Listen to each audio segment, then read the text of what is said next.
Magandang gabi, bayan.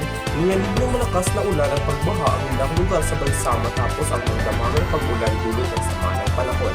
Sa pinakahuling ulat, iilang kabahayan ang nalubog sa baha habang daang-daang residente ang inilisan patungo sa ligtas na evacuation center. Hirap din makadaan ang mga sasakyan sa ilang kalsada dahil sa mataas na tubig ng baha.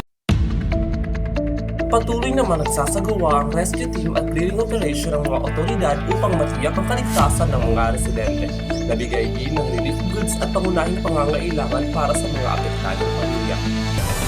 Samantala, nagbabala din ng mga kinaukulan sa posibilidad ng panibagong pag-ulan kaya pinaanyayahan ang publiko na manatiling alerto sa susunod na mga abiso ng mga lokal na pamahalaan.